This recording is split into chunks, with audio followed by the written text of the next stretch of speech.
ఓకేనా. దేవుని పరిశుద్ధ నామ స్తోత్రం కలుగును గాక.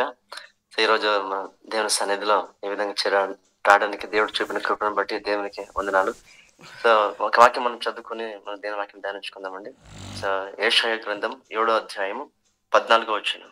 యెషయా గ్రంథము 7వ అధ్యాయము 14వ వచనం. ఇక్కడ దేవుని లేఖనం ఈ విధంగా రాయబడి ఉంది. కాబట్టి ప్రభువు తానే ఒక సూచన మీకు చూపును, ఆలకించుడి. కన్యక గర్భవతి అయి కుమారుని కని అతనికి ఇమ్మానుయేలను పేరు పెట్టును. సో దేవునికి స్తోత్రం. ఒక చిన్న ప్రార్థన అండి. యేసయ్యా నీ పరిశుద్ధనామమునకు స్తోత్రం చెల్లిస్తున్నాం నాయన. అవును స్వామి, ఈ రోజు ఈ విధంగా నీ సన్నిధిలో చేరవచ్చు ప్రభు. నీ వాక్యం ధ్యానిస్తుండగా ప్రభా, మీరు తండ్రి నాతో మాతో అందరితో మీరు మాట్లాడమని ప్రార్థిస్తున్నాం. మీ ఆత్మ ద్వారా తండ్రి మీ సంగతులను బయలుపరచండి, ప్రతి ఒక్కరిని బలపరచండి ప్రభా. నీ వాక్యపు వెలుగులో తండ్రి మమ్మల్ని నడిపించండి. నీ సత్యం గురించి తెలుసుకుని తండ్రి ఆ సత్యం ప్రకటించులాగానే సహాయపడండి. యేసుక్రీస్తు నామమున ప్రార్థించి పొందిన మా ప్రియ పరలోకపు తండ్రి, ఆమేన్. దేవునికి స్తోత్రం కనుక ఈ రోజుల్లో మనము చూస్తున్నాము, already in the Christmas season. So అనేక చోట్ల సో క్రిస్మస్ కార్యక్రమాలు కూడా జరుగుతున్నాయి. క్రిస్మస్ సందేశాలు విస్తారంగా ప్రకటించబడతా ఉన్న రోజులో మనం ఉన్నాం.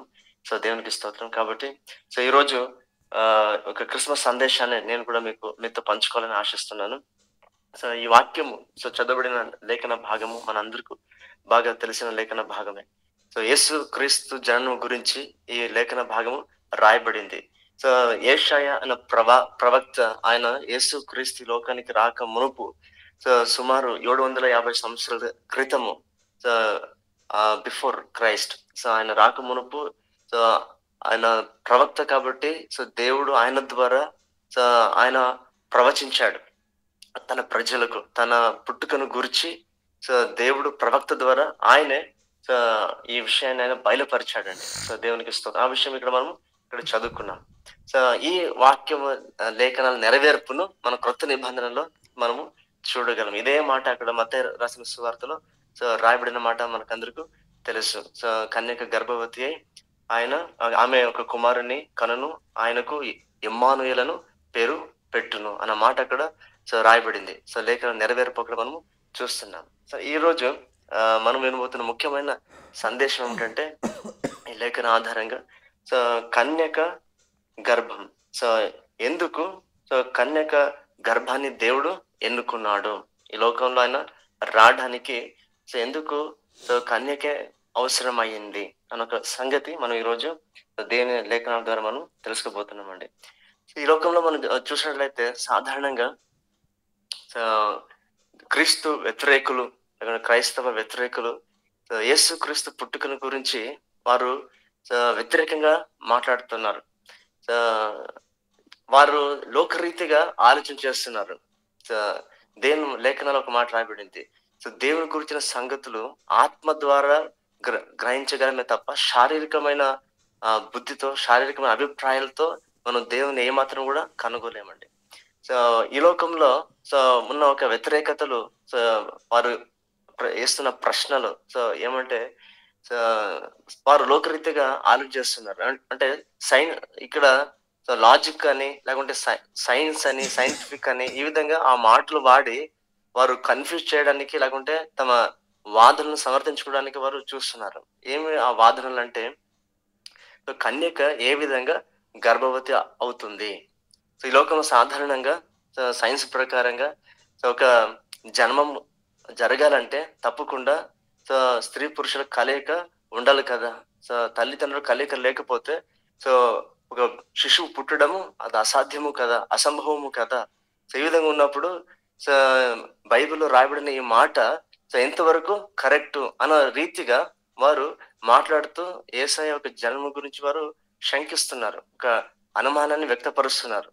అయితే ఇక్కడ తెలుసుకోవాల్సిన ముఖ్యమైన సంగతి ఏంటంటే వారు ఈ విషయము మర్చిపోతున్నారండి. ఈ లాజిక్లు ఏమున్నాయి కదా, ఇవి కేవలము మనిషి వరకు మాత్రమే. సో మనిషి వరకు మాత్రమే అన్వయిస్తాయి. అయితే సో ఇక్కడ మాట్లాడుతున్న విషయం ఎవరి గురించి అంటే అది సో దేవాది దేవుని గురించి. సో దేవుని గురించి ఇక్కడ దేవునికి ఈ లాజిక్ లో అప్లై అవ్వండి, ఎప్పటికీ అప్లై అవ్వవు. దేవునికి అన్వయించవు. సో ఎందుకు అని ఈరోజు మనము ఆ విషయాల్ని మనం చూడబోతున్నాము. సో మనకు బాగా తెలుసు యోహాను రాసిన సువార్త 1 అధ్యాయము 1 వచనంలో అక్కడ రాయబడిన మాట ఏమిటంటే, ఆదియందు వాక్యం ఉండెను, వాక్యము దేవుని యొద్ద ఉండెను, ఆ వాక్యమే దేవుడై ఉండెను. తర్వాత 14 వచనం రాయబడింది ఏమిటంటే, సో ఆదియందు వాక్యమైన దేవుడు నరావతారిగా మన మధ్యన ఆయన ఈ లోకంలో ఉద్భవించను అన్న మాట అక్కడ మనం చూస్తున్నాం. చూడండి, ఆదియందు వాక్యమై ఉన్న దేవుడు నరావతారిగా ఈ లోకంలో ఆయన వచ్చాడు అన్న మాట అక్కడ మనం చూస్తున్నాం. సో నేను ఎందుకు దేవునికి ఈ ఈ మనిషి సంగతులు అంటే ఈ లాజిక్లు ఉన్నాయి కదా, ఆ మనిషి వరకు మాత్రమే ఎందుకని చెప్తున్నానంటే, చూడండి ఒక విషయం మనం బాగా గమనించాలా. సో దేవుడు అన్నప్పుడు ఆయన మానవాతీతుడు. మొదటి ఒక విషయం తెలుసుకోవాల్సిన మొదటి విషయం ఏంటంటే, సో దేవుడు మానవాతీతుడు అంటే సో ఆయన మనలాంటి వాడు కాదు. ఆయన మనలాంటి వాడు కాదు. చూడండి, కొన్ని విషయాలు మనం బాగా మనకి తెలిసిన విషయం ఏమిటంటే, సో దేవుడు ఆయన పరిశుద్ధుడు, మనిషి అంటే మనము పాపులం. సో తర్వాత దేవుడు ఆయన సృష్టికర్త, సో మనము ఆయన సృష్టి. సో దేవుడు సర్వవ్యాపి, ఒకే సమయంలో ఆయన అన్ని చోట్ల ఉండగలడు. అయితే మనిషి ఆ విధంగా ఉండలేడు, మనకు చాలా లిమిటేషన్స్ ఉన్నాయి. అదేవిధంగా దేవుడు ఆయన సర్వజ్ఞుడు, ఆయన సమస్తాన్ని ఎరిగిన వాడు, ఆయనకి తెలియదంటే ఏది లేదు. అయితే మనిషి చాలా లిమిటేషన్ లో ఉన్నాడు. సో ఈ విషయానికి వస్తే మనిషి చాలా లిమిటేషన్ లో ఉన్నాడు. సో మనకు తెలిసిన విషయాలు చాలా తక్కువనే. సో మన వెనుకలు ఏం జరుగుతుందో మనకు తెలియదు, మన ఇంటి లోపల ఉన్నాంలో బయట ఏం జరుగుతుందో మనకు తెలియదు. ఈ విధంగా మనిషి చాలా లిమిటేషన్. సో దేవుడు సర్వశక్తుడు, అయితే మనిషి సో సర్వశక్తి కలిగిన వాడు కాదు. కాబట్టి సో దేవుడికి మనకి చాలా వ్యత్యాసాలు ఉన్నాయి. కాబట్టి దేవుడు ఆయన మానవాతీతుడు, ఆయన మనలాంటి వాడు కాదు. కాబట్టి ఆయన పుట్టుక కూడా మనలాగా ఉండదు అన్న సత్యము వారు గ్రహించలేకపోతున్నారండి. సో కాబట్టి ఈ సైంటిఫిక్ లాజికల్ ఇవి మనిషికే వర్తిస్తాయి, కానీ సో దేవుడికి ఏ మాత్రం కూడా వర్తించవు. సో ఆ ఒక పరిధిలో దేవుడు రాడు. సో మనిషి ఉంటాడు, సో మనిషి ఆ పరిధిలోనే ఉంటాడు. అయితే దేవుడు సో మానవాతీతుడు, సో ఆయనకి ఇవి అప్లై అవ్వవు. సో ఈ విషయం వారు మర్చిపోతున్నారు, సో తెలియకుండా మాట్లాడుతున్నారండి. సో కాబట్టి ఆయన జన్మము కూడా మనలాగా ఉండదు. అంటే స్త్రీ పురుషుల కలయిక ద్వారా మనిషి ఏ విధంగా పుడతాడో ఆ విధంగా ఆయన జన్మము ఉండదు. సో మొదటి విషయము. సో రెండవ విషయం ఏంటంటే, చూడండి, సో ఇక్కడ యోహాను సువార్తలో మనం చూస్తున్నాం కదా, సో ఆయన ద్వారా సమస్తము కలిగి ఉన్న దేది ఆయన లేకుండా కలగలేదు అన్న మాట అక్కడ రెండవ వచనంలో మనము చూస్తున్నాం. అంటే మనకేం అర్థమవుతుంది, దేవుడు ఆయన సృష్టికర్త. సో దేవునికి స్తోత్రం, ఆయన సృష్టికర్త. సో సృష్టికర్త ద్వారా సృష్టి కలుగుతుందే తప్ప సృష్టి ద్వారా సృష్టికర్త ఏమాత్రము కలగడు. ఇది దేవుని గురించిన లాజిక్ కదండి, సత్యమైన విషయం కదా. సో ఈ లాజిక్ బట్టి ఆలోచన చేస్తే వాళ్ళకి సత్యం ఏంటో అర్థమైపోతుంది. సో చూడండి, తండ్రి ద్వారా కుమారుడు వస్తాడే గాని కుమారుడి ద్వారా తండ్రి ఏమాత్రం రాడు కదా. సో అదే విధంగా సృష్టికర్త ద్వారా సృష్టి కలుగుతుంది కానీ సృష్టి ద్వారా సో సృష్టికర్త కలగడు. అంటే సో ఆ సృష్టికర్త ఆయన దేవుడు. సో ఆయన్ని సృష్టి పుట్టించలేదండి. మనుషులు ఎవరము, మానవ ఎవరము, ఆయన సృష్టి. సో మనిషి ద్వారా సృష్టి అంటే సృజింపబడిన ఈ సృష్టి ద్వారా సో సృష్టికర్త ఏ విధంగా పుడతాడు, ఏ విధంగా వస్తాడు? తండ్రి ద్వారా కుమారుడు పుడతాడు కానీ కుమారుడి ద్వారా తండ్రి పుట్టడు కదా. సో ఈ లాజిక్ వాళ్ళు మర్చిపోతున్నారు. సో కాబట్టి ఆయన సృష్టికర్త. సో సృష్టికర్త. సో ఆయన ఈ సృష్టి ఆయన మన ద్వారా ఆయన రాలేడు. సో మూడో విషయం ఏంటంటే, సో దేవుడు అనగా ఆయన స్వయంభవుడు. So God is self existing అని మనము చూస్తాం. అంటే ఆయన తనకు తానై ఉన్నవాడు. చూడండి, సో అంటే ఆయన ఎవరు పుట్టించలేరు, ఆయన ఎవరు కలుగజేయలేరు.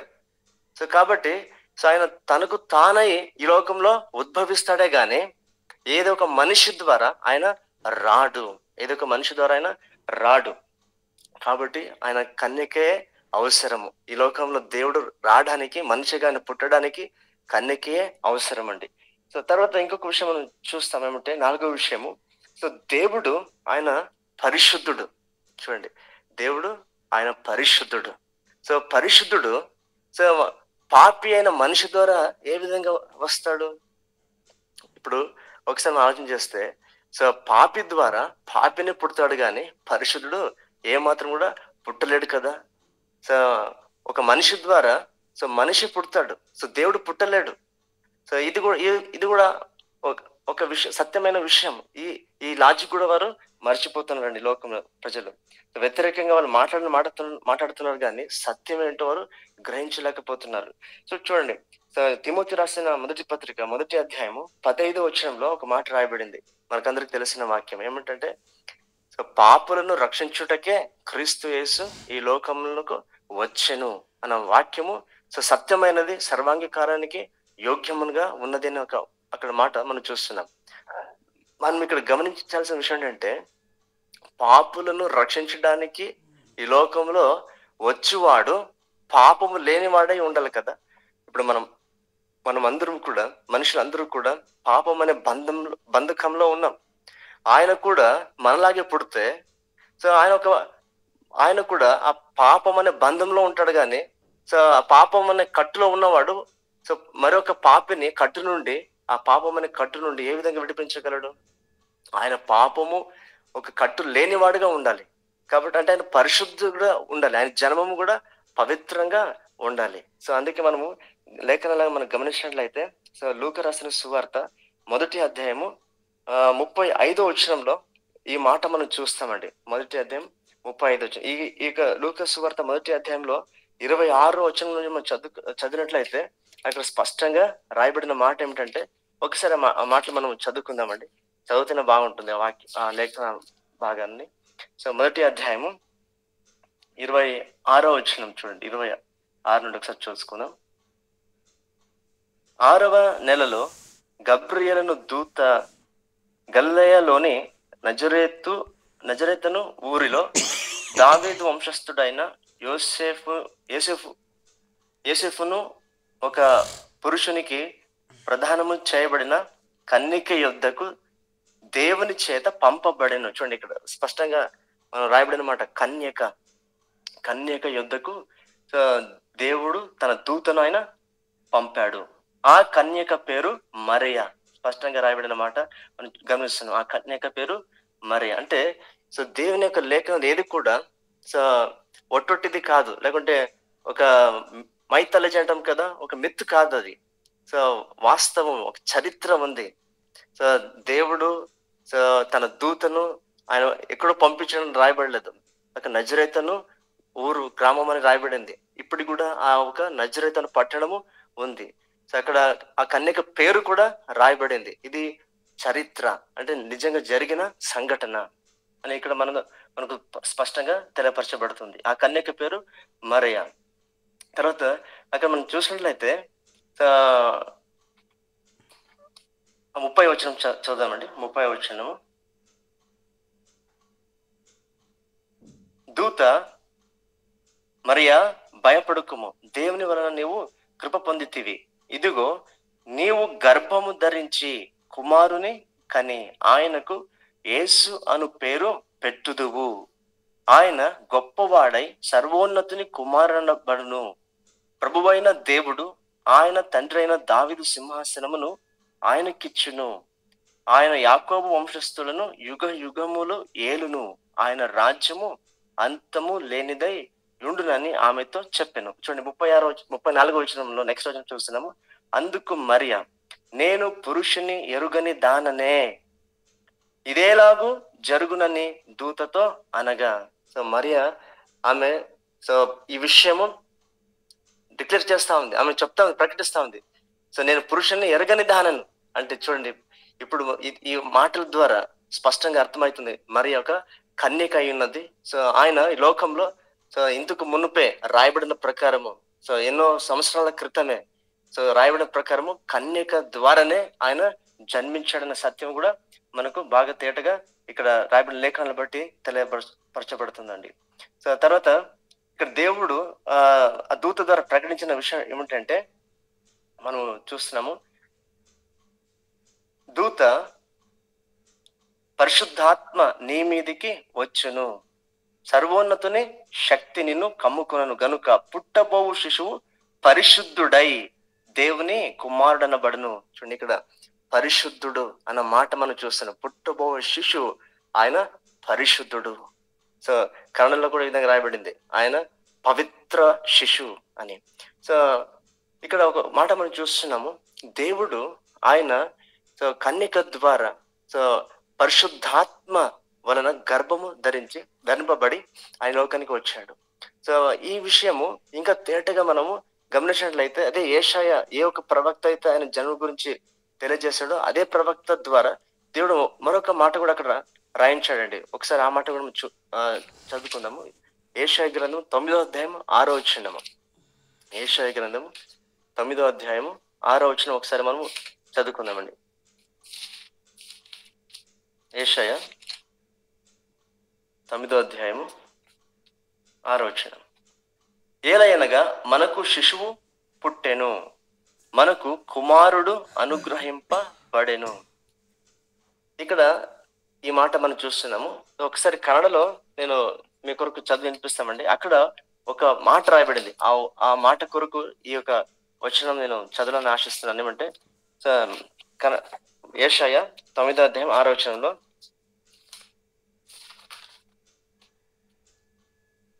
ಒಂದು ಮಗು ನಮಗಾಗಿ ಹುಟ್ಟಿದೆ ಅಷ್ಟೇ, ವರದ ಮಗನು ನಮಗೆ దొరెతను.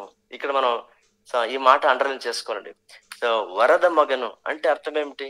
వరపుత్రుడు మనకు అనుగ్రహింపబడిన మాట తేటగా అక్కడ రాయబడింది. అంటే ఆయన ఈ లోకంలో వరము ద్వారా ఈ లోకంలో ఆయన జన్మించాడు. పరిశుద్ధాత్మ అను వరము ద్వారా ఆయన పరిశుద్ధుడుగా జన్మించాడు. కాబట్టి పవిత్రమైన శిశువు అని ఆయన గురించి అక్కడ రాయబడింది.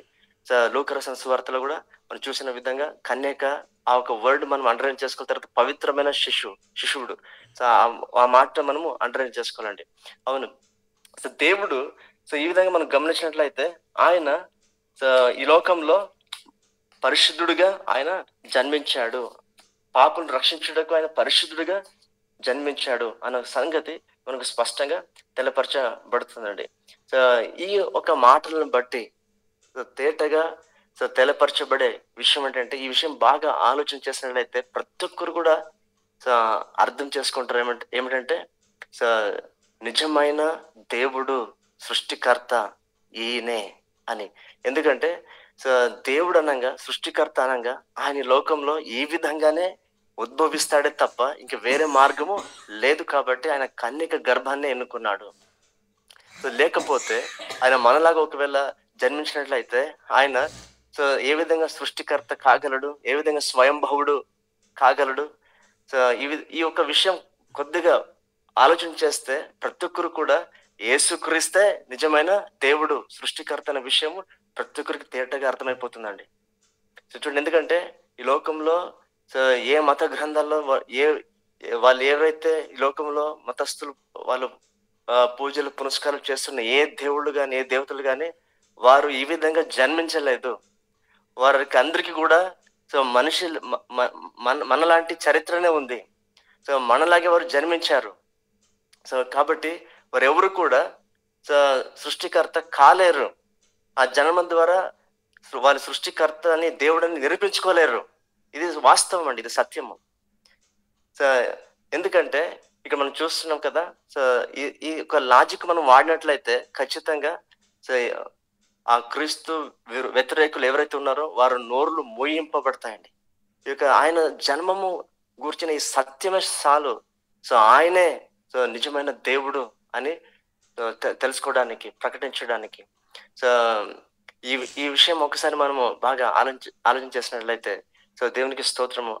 ఆ ఒక సత్యం బట్టి ధైర్యంగా మనం యేసుక్రీస్తు పరిశుద్ధుడు, ఆయనే నిజమైన దేవుడు. ఎందుకంటే లోకంలో ప్రజలు కన్ఫ్యూజన్ లో ఉన్నారు. ఒకవైపు వ్యతిరేకులు ఉన్నారు, ఒకవైపు ఆ అన్య జనులలోనే సో అసలు దేవుడు ఎవరప్ప, సో ఇన్ని దేవుళ్ళు ఈ లోకంలో మనుషులు పూజిస్తున్నారు కదా, అసలు నిజమైన దేవుడు ఎవరని ఒక తపన ఉంది మనిషిలో. కనుక్కోవాలా, సో తెలుసుకోవాలా దేవుడు ఎవరని. సో కాబట్టి అటువంటి తపన గల వారి యొద్దకు సో మనం వెళ్ళినట్లయితే, లేకుంటే దేవుడు తన వార్తలు ప్రకటించబడినప్పుడు ఈ సత్యము ఒకవేళ వారు గ్రహించగలిగితే ఖచ్చితంగా సో యేసయ్యనే సో నిజమైన దేవుడు, ఆయనే సృష్టికర్త, ఆయనే స్వయంభవుడు. సో అవును, ఆయనే పరిశుద్ధుడు. సో నిజమైన దేవుడైన సత్యం వారు తెలుసుకొని రక్షింపబడతారండి. సో ఆ విధంగా దేవుడు ఎంతో మందిని రక్షించుకున్నారు. ఒక బ్రాహ్మణ ఒక పూజారి ఒక సాక్ష్యం కూడా విన్నాము. ఒక బహుశా మనలో కొంతమందికి తెలిసి ఉంటుంది, పరవస్తు సూర్యనారాయణ అని. ఆయన రక్షింపబడుటకు ముఖ్యమైన కారణం ఏంటంటే, వారి గ్రంథాల్లోనే వేదాల్లోనే రాయబడిన మాట ఏమిటంటే, సో దేవుడు కన్యక గర్భంలో ఉద్భవిస్తాడు. అందుకే ఒక మాట వాళ్ళ వేదాలు కూడా ఉంటుంది, ఓం కన్యక సుతాయ నమః అని. అంటే సో కన్యకలో ఉద్భవించిన వాడా నీకు వందనాలు, నీకు స్తోత్రం అనే ఒక మాట సో అక్కడ రాయబడి ఉంటుంది. కాబట్టి ఆ మాటను బట్టి ఈ విధంగా జన్మించిన వాడు ఎవరప్ప, మన దేవుళ్ళు దేవతలు ఎవరు లేరు కదా, ఆయన ఎవరై ఉండొచ్చు. ఆయనను వెతికినప్పుడు ఒక రోజు ఇట్లే బయటకు వచ్చినప్పుడు క్రిస్మస్ సందర్భంలో ఒక పాట వినిపించిందంట. యేసయ్య గురించి, కన్యక గర్భం ఉద్భవించిన వాడా నీకు స్తోత్రం అని పాట పాడుతుంటే, ఆ పాట విని సో ఆయన అక్కడికి వెళ్ళి సో విచారించి అక్కడ పాస్టర్ ద్వారా బైబిల్ని సో ఆయన పొందుకుని తర్వాత చదివినప్పుడు సత్యం తెలుసుకొని ఈరోజు ఆయన బయటకు వచ్చి యేసుక్రీస్తు నిజమైన దేవుడు ప్రకటిస్తూ ఆయన దేవుని గొప్ప సేవకుడిగా మారినాడు కదండి. సో ఈ విధంగా కాబట్టి సో దేవుణ్ణి తెలుసుకోవాలని ఎవరైతే ఉన్నారో, సో తపన కలిగి ఉన్నారో, ఖచ్చితంగా ఆ నిజమైన దేవుడు ఎవరో ప్రకటించబడతాడండి. ఎందుకంటే ఆ దేవుని గురించి సో కేవలము బైబిల్ మాత్రమే కాదు, ఇతర గ్రంథాలు కూడా ప్రకటిస్తున్నాయి. ఆ రోజుల్లో సో ఆ ముగ్గురు జ్ఞానులు వచ్చి యేసయ్యను దర్శించారు కదండి. వాళ్ళు ఏ విధంగా రాగలిగారు ఆ నక్షత్రం చూసినప్పుడు అంటే, వాళ్ళ గ్రంథాలు రాయబడింది ఆయన పుట్టినప్పుడు ఈ విధంగా ఆకాశంలో వింతైన నక్షత్రం కనిపిస్తుందని. దాన్ని బట్టి వారు తెలుసుకొని వచ్చినారు. కాబట్టి ప్రతి ఒక్క గ్రంథాలు కూడా ఆయన గురించి రాయబడింది. ఈవెన్ ఖురాన్లో కూడా రాయబడింది, ఆయన కన్యక గర్భంలో జన్మించినాడని, పరిశుద్ధుడు అని. సో సాతాను అందరినీ ప్రతి శిష్యును ముట్టిందంట, అయితే యేసయ్యను ముట్టలేదు, ఆయన పరిశుద్ధుడని సో ఆ గ్రంథాలను రాయబడింది. కాబట్టి ప్రతి ఒక్కరు తెలుసుకోవడానికి కావలసిన ఆ ఒక ఆనువులు సో ప్రతి ఒక్కరు దేవుడు ఉంచాడు. అయితే వారికి సరైన రీతిలో వారికి తెలబడటం లేదు, ఆ ప్రకటింపబడటం లేదు. ప్రకటింపబడితే మాత్రము సో ఖచ్చితంగా యేసయ్యను అందరూ తెలుసుకుంటారు, ఎందుకు వస్తారండి. సో దేవునికి స్తోత్రము. సో ఈ రోజు ఈ విధంగా సో మీతో ఈ క్రిస్మస్ ఒక సందేశాన్ని పంచుకోవడానికి సో దేవుడు చూపిన కృపను బట్టి సో దేవునికి వందనాలు చెల్లిస్తున్నాను. దేవుడి కొద్ది మాట మన ఇంట్లో దీవించును గాక. దేవునికి మహిమ. Praise lord.